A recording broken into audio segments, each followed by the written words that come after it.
Good morning, children. I am Anjana ma'am. We are back with the chapter Reproduction in Organisms. Children, in our last class, we had discussed about the asexual method of reproduction. We had also discussed the different vegetative, asexual vegetative reproductive bodies through which the plants reproduce. We also discussed the reproductive structures found in the simplest organisms, unicellular organisms. We discussed them in detail. We discussed the various modes of asexual reproduction in these simplest group of organisms which are unicellular. इसके अलावा हमने vegetative propagation in plants में भी पढ़ा था. Vegetative propagation इन plants को हमने asexual method of reproduction क्यों डिस्कस किया या क्यों कंसिडर किया, that we had also discussed. Children, today we are going to study about sexual reproduction. So please open to page number 8 of your NCERT biology book. Now, what is sexual reproduction? Sexual reproduction involves formation of the male and the female gametes either by the same individual or by different individuals of the opposite sex. So, sexual reproduction क्या है?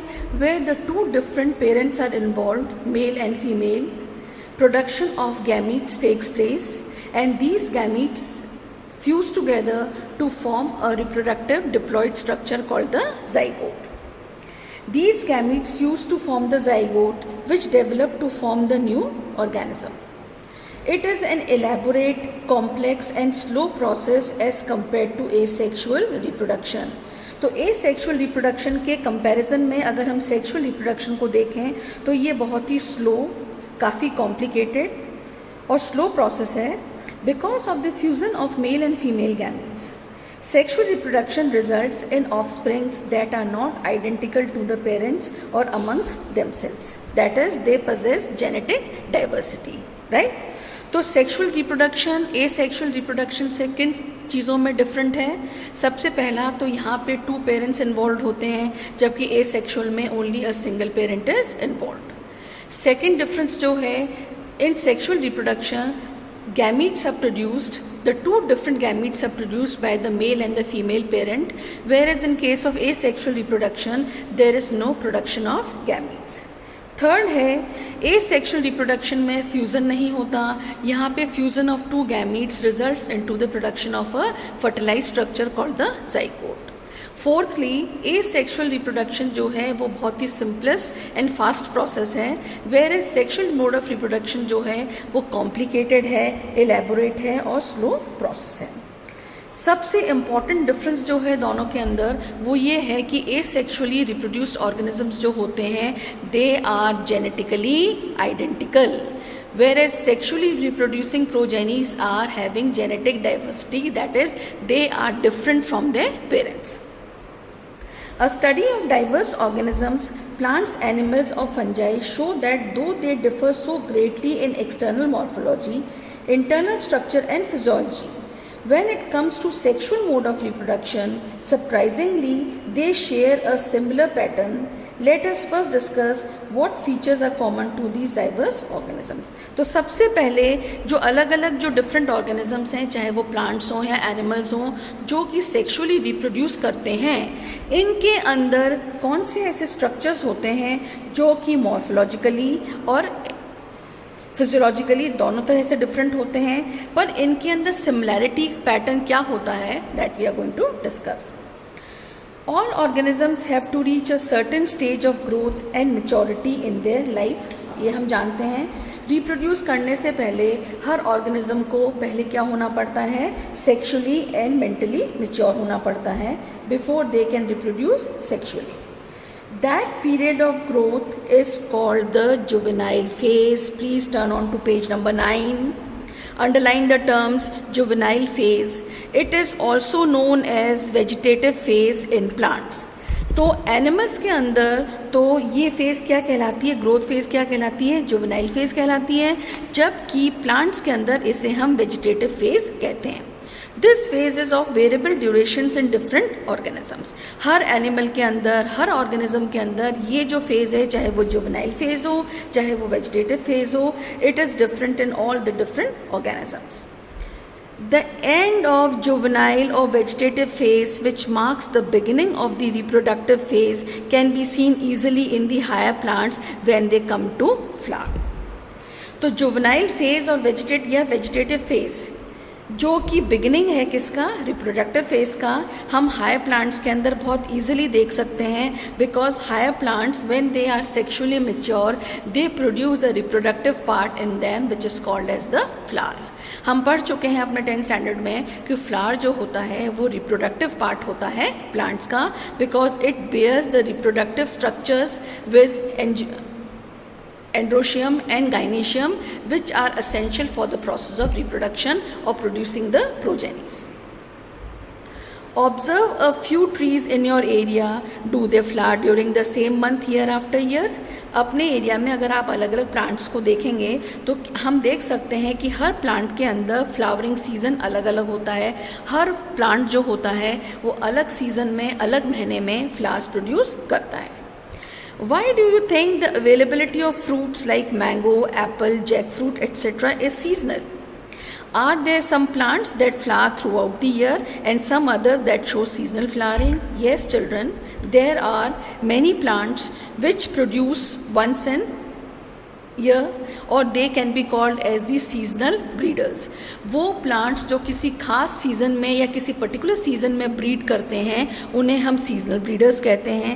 कुछ plants ऐसे होते हैं जो throughout the year flowering करते हैं या प्रोडक्शन करते हैं. इसके बेसिस पे whether the plants are regular breeders और सीजनल ब्रीडर्स, हम प्लांट्स को दो कैटेगरीज में डिवाइड करते हैं, the annual and the biennial types, which show clear-cut vegetative, reproductive and senescent phases, but in the perennial species it is very difficult to define these phases. Plants जो हैं वो basically तीन तरह के हैं, annuals, biennials and perennials. Annual plants जो वो होते हैं जो अपनी लाइफ साइकिल को कंप्लीट करने में एक सीज़न लेते हैं.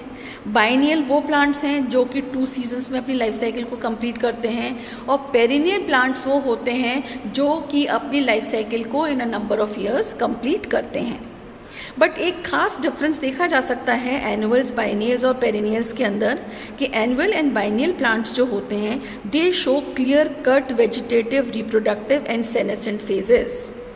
Now let's see what are these phases. Vegetative phase क्या है? जब प्लांट अपने आप को वेजिटेटिवली मैच्योर करता है, मतलब कि उसके वेजिटेटिव पार्ट्स जो होते हैं वो बहुत अच्छे से डेवलप होते हैं.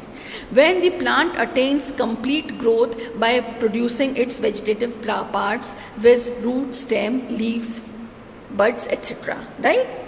Then comes the second phase which is called as the reproductive phase. Reproductive phase क्या है? जब प्लांट इतना मेच्योर है कि वो अपने रिप्रोडक्टिव स्ट्रक्चर्स विद फ्लावर्स को प्रोड्यूस करना शुरू कर देता है. After the plant has attained the full maturity, that is the reproductive phase is completely achieved. Then comes the third phase of the plant life cycle which is called as the senescent phase. Senescent phase क्या होता है children? Senescent phase वो part है life का when the plants or the animal body starts attaining aging. Ageing का मतलब है जब सेल्स ओल्डर होने लग जाते हैं, सेल्स के अंदर अपनी रिप्रोडक्टिव कैपेसिटी जो होती है वो धीरे धीरे ख़त्म होने लग जाती है. और यही 3 फेजेस हैं, वेजिटेटिव, रिप्रोडक्टिव और सेनेसेंट फेजेस, जिनको कि हम पेरिनियल स्पीशीज़ के अंदर क्लियरली डिफाइन नहीं कर सकते, क्लियरली नहीं देख सकते. Please underline the next line. A few plants exhibit unusual flowering phenomena. Some of them, such as bamboo species, flower only once in their lifetime, generally after 50 to 100 years, produce large number of fruits and die. हर plant, कुछ plants exceptional cases भी हैं. इनमें एक case आता है bamboo plant का. Bamboo plant अपने लाइफ टाइम में सिर्फ एक बार फ्लावरिंग और फ्रूटिंग करता है. That is also in the life span of 50 to 100 years. उसके बाद में the plant dies. Another plant is strobilanthes kunthiana, जिसे कि हम हिंदी में नीला कुरंजी कहते हैं. अंडरलाइन कर लें, ये प्लांट 12 साल में एक बार फ्लावर्स प्रोड्यूस करता है. As many of you would know, this plant flowered during September-October 2006 Its mass flowering transformed large tracts, hilly areas in Kerala, Karnataka and Tamil Nadu into blue stretches and attracted a large number of tourists. इस plant को कर्नाटका, केरला और तमिलनाडु के mountain stretches के अंदर सितंबर अक्टूबर के 2006 में plant किया गया था और उसके बाद में इसने इस पूरी जो माउंटेन स्ट्रेच थी इसको, हिली एरिया को इसने ट्रांसफॉर्म कर दिया था in the blue colour, right. In animals, the juvenile phase is followed by morphological and physiological changes prior to active reproductive behavior. अब देखें हम एनिमल्स में क्या चेंजेस होते हैं. एनिमल्स के अंदर क्या होता है, juvenile phase is followed by morphological and physiological changes prior to active reproductive behavior. Animals के अंदर जुवेनाइल फेज अटेन करने के बाद में एक एनिमल जो होता है वो अपने अंदर बहुत सारे मॉर्फोलॉजिकल और फिजियोलॉजिकल चेंजेस करता है और इन चेंजेस के आने के बाद में then the animal is reproductively mature, that is its reproductive structures, the various glands, the hormones glands, they are all sexually mature enough so that the animal can show its reproductive behavior or sexual behavior and can reproduce its young ones. The reproductive phase is also of variable duration in different organisms. अब ये reproductive phase जो होती है ये भी अलग अलग organisms के अंदर अलग अलग टाइम पीरियड की ड्यूरेशन की हो सकती है. Among animals, for example birds, do they lay all eggs all through the year? आपने देखा होगा कि सारे पक्षी जो होते हैं वो सारे साल अंडे नहीं देते, exceptional cases are always there. और is it a seasonal phenomena, यह क्या है, ये सीजनल फिनोमिना है कि किसी खास साल के किसी खास मौसम में या खास सीजन के अंदर ये पक्षी अंडे देते हैं. What about other animals like frogs and lizards? You will notice that birds living in nature lay eggs only seasonally. पक्षी जो हैं आपने ऑब्जर्व किया होगा कि जितनी भी बर्ड्स हैं आपके चारों तरफ आप देखते हैं वो सीज़न में या साल में एक बार अंडे देती हैं, तो हम उन्हें सीजनल ब्रीडर्स कह सकते हैं. However, birds in captivity, as in poultry farms, captivity जहाँ पे कमर्शियली बर्ड्स को रेयर किया जाता है, कैप्टिविटी में उनका कहना चाहिए, हम कह सकते हैं उनको कि उनको ग्रो किया जाता है, उनको रेयर किया जाता है. वहाँ पे egg laying is not related to reproduction but it is commercial exploitation for human welfare. वहाँ पे जैसे आपने पोल्ट्री फार्म्स में देखा होगा कि मुर्गियाँ जो होती हैं वो साल में 2-3 बार अंडे देती हैं, तो ये एक्चुअली में कमर्शियल एक्सप्लॉयटेशन है एनिमल्स का या बर्ड्स का. यहाँ पे ये जो कमर्शियल एक्सप्लॉयटेशन है it is not related to the reproductive behaviour. In this case, the birds are producing eggs twice or thrice in a year. The females of placental animals, please underline the lines, exhibit cyclic changes in the activities of ovaries and accessory ducts as well as hormones during the reproductive phase. जितने भी placental animals हैं, children you must be knowing what is a placenta. हम 10th में reproduction chapter के अंदर placenta पढ़ चुके हैं. हम आगे आने वाले चैप्टर्स के अंदर भी प्लेसेंटा को डिटेल में डिस्कस करेंगे. जितने भी प्लेसेंटल एनिमल्स होते हैं उनके अंदर एक साइक्लिक चेंज उनकी रिप्रोडक्टिव एक्टिविटीज़ में देखा जाता है. ये चेंजेस पहले कहाँ होते हैं, ओवरीज के अंदर होते हैं. फिर एसेसरी डक्ट्स जो होती हैं which are responsible of carrying the eggs to a particular destination, as well as the hormones, the different hormones which are produced during the process of reproduction in these organisms. In non-primate mammals like cows, sheep, rats, deers, dogs, tigers, etc., such cyclic changes during reproduction are called ostrich cycle. Underline कर लें. जो non primate animals हैं जैसे काऊ है, sheep, rats जो हैं, इनके अंदर जो साइक्लिक चेंजेस जो होते हैं रिप्रोडक्शन के दौरान उसको हम ऑस्ट्रिच साइकिल कहते हैं. जबकि प्राइमेट्स के अंदर मंकीज़ में, एप्स में, ह्यूमंस में it is called as the menstrual cycle. Now, what you know about menstrual cycle? It is the regular flow of blood in the primates, especially taking place after a period of 27 or 28 days. It is a cycle of 3 to 5 days occurring in all the primate animals, where the blood flows out through the reproductive tract. इसको menstrual cycle को हम detail में next chapters में discuss करेंगे. Many mammals, especially those living in natural wild conditions, exhibit such as cycles only during favorable season in the reproductive phase. कुछ mammals ऐसे होते हैं जो अपनी इन cyclic changes को किसी भी खास favorable season में ही show करते हैं. वो हर season के अंदर इन cyclic changes को show नहीं करते. तो therefore we can define that these animals are seasonal breeders. That is, they breed or reproduce during the certain season of the year.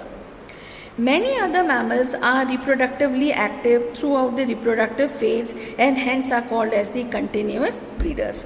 So children, we have studied about two types of breeders. Seasonal breeders, जो कि किसी खास season में breed करते हैं, reproduce करते हैं. कुछ ब्रीडर्स या कुछ एनिमल्स ऐसे होते हैं जिनके अंदर reproductive activity through out the year active रहती है, और ऐसे ऑर्गेनिजम्स को हम कंटिन्यूस ब्रीडर कह सकते हैं. राइट?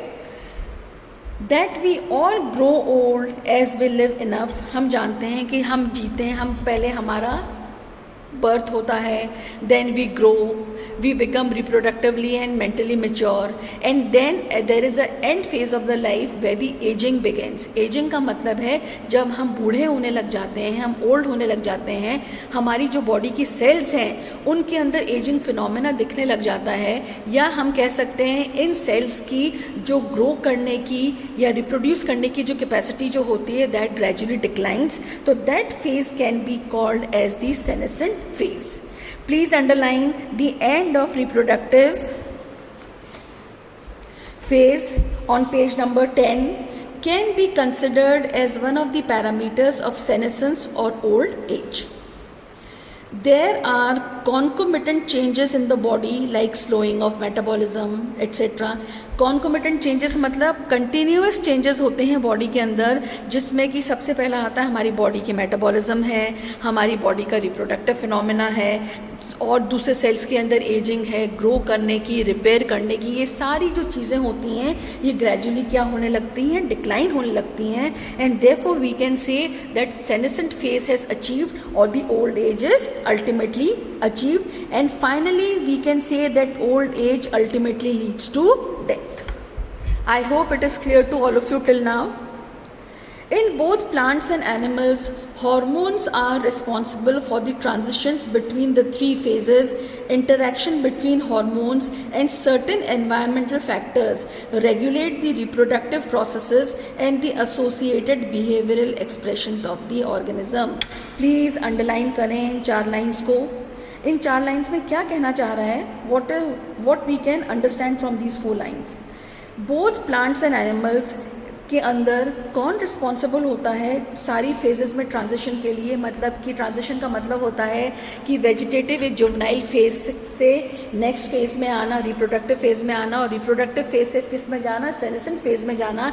इन सब फेजेस के ट्रांजिशन के लिए क्या रिस्पॉन्सिबल है हमारी बॉडी में? Hormones are responsible. Now what are hormones children? Hormones are certain biological proteins which are secreted by the certain glands within our body which are called as the endocrine glands or the hormonal glands. Now these hormones are very essential for all the basic phenomena occurring in our body, and they are secreted in a very less amount and are taken by the blood to the respective site within the body where they are utilized by the cells and tissues, right? Interaction between hormones and certain environmental factors. अब इन hormones और environmental factors के बीच में जब एक balance बनता है, interaction होता है, तो हमारी बॉडी के अंदर जितनी भी फेजेस हैं, जो 3 बेसिक फेजेस हैं, उनके अंदर क्या होता है, एक बैलेंस बनाया जाता है, और उस बैलेंस से ट्रांजिशन फेजेस बनती हैं. जैसे कि हम कह सकते हैं juvenile phase is converted to reproductive phase, and finally the reproductive phase is converted to the senescent और द ओल्ड एज फिनोमेना. अब हम बात करेंगे इवेंट्स इन सेक्सुअल रिप्रोडक्शन के. After attainment of maturity all sexually reproducing organisms exhibit events and processes that have remarkable fundamental similarity, even though the structures associated with this sexual reproduction are indeed very different. अब देखिए animal या plant जो है वो sexually mature हो गया. After attaining this sexual maturity, now there are certain events taking place in the body, जिसमें हम सबसे पहले बात करेंगे सेक्सुअल रिप्रोडक्शन में. After attainment of maturity, all sexually reproducing organisms exhibit events and processes that have remarkable fundamental similarity. चाहे plant हो या एनिमल हो, जो सेक्सुअली रिप्रोड्यूस करते हैं उनके अंदर कुछ सिमिलैरिटीज़ होती हैं, बेसिक सिमिलैरिटीज़ होती हैं फंडामेंटल प्रॉपर्टीज़ के अंदर, जो कि शो करती हैं कि ये ऑर्गेनिज्म सेक्सुअली रिप्रोड्यूस करते हैं. For example production of gametes. Plants के अंदर भी मेल और फीमेल गैमीट्स प्रोड्यूस होते हैं. मेल और फीमेल गैमीट्स के अंदर कौन सा है? मेल गैमीट जो है which is produced by the androecium, that is the stamens, the pollen grains, and the female gametes are the egg cell which is produced by the ovary. Similarly, animals के अंदर हम बात कर सकते हैं कि male gametes are nothing but the sperms which are produced by the male reproductive structures called the testes, and the egg cell or the ova which is produced by the female reproductive structure which are called as ovaries. The events of sexual reproduction, though elaborate and complex, follow a regular sequence. Sexual reproduction is characterized by the fusion. चाहे वो plant हो या animal हो, चाहे gamete किसी भी shape और structure के हों, पर उनमें सबसे पहले क्या होगा? सेक्सुअल रिप्रोडक्शन जो है that is characterised by the fusion of male and female gametes which is commonly called as fertilisation, and which results into the formation of zygote and embryogenesis. zygote क्या है? fusion of male and female gamete. zygote enlarge होगा और finally किस में convert होगा? Embryo में convert होगा. इस एम्ब्रियो के डेवलपमेंट को हम एम्ब्रियोजेनेसिस कहते हैं. For convenience, these sequential events may be grouped into three distinct stages, namely the pre-fertilization, fertilization and the post-fertilization events. तो fertilization के बाद में कौन कौन से changes होते हैं, उससे पहले क्या changes होते हैं, उसके बाद में क्या changes होते हैं, और जब egg fertilize होता है उस दौरान क्या changes होते हैं. तो पूरे sexual reproduction को हम 3 heads के अंदर पढ़ेंगे: pre-fertilization, fertilization and the post-fertilization events.